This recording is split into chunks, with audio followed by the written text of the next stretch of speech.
Այս բաներից սկսեմ Սամսար անցած տարի մեր իրականացած բոլոր համարյա ծրագրերի համար, գազաֆիկացված գյուղերի համար մենք ստացել ենք լիցենզիաները, գազամատակարարման լիցենզիաները սպասում ենք այս պայդարությամբ մենակ փոքր մեծ Սամսարների համար եւ Վլադիմիրովկայի համար։ Ինչ վերաբերում է մեր այս տարվա ծրագրերին, ասեմ, որ արդեն քաղաքապետարան ենք ներկայացրել Սուլդա, Դադեշ, Բոզալ այս գյուղերի գազամատակարարման պրոյեկտները համապատասխան շինթույլտվություն ստանալու համար եւ հուսով եմ այս տարի մենք այս բոլոր գյուղերը կարողանանք ավարտին հասցնել գազամատակարարումը։ Մոտավորապես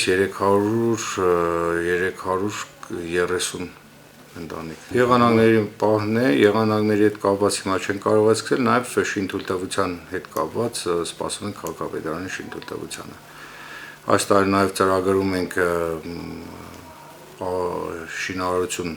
սկսել Հեշտիա Գանձա նոր գազատարի կառուցում, որը գազով կապահովի Փոգա, Սաղամո, այս Գանձայի այդ գազի խնդիրը կլուծի, որտեղ ծամրան, ինչպես գիտեք, ծամրան ամիսներին այս գյուղերը բավականին գազամատակարարման այդ խնդիրներ կային, կապված գազի բավարարելու չբավարարելու հետ եւ որոշ նոր տարվա հետ կապված տոնական օրերին եւ շատ ցուրտ օրերի գազը չէր բավականացնում եւ մարդիկ առանց գազի են մնում։ Հիմա այս տարի մենք պլանավորում ենք եւ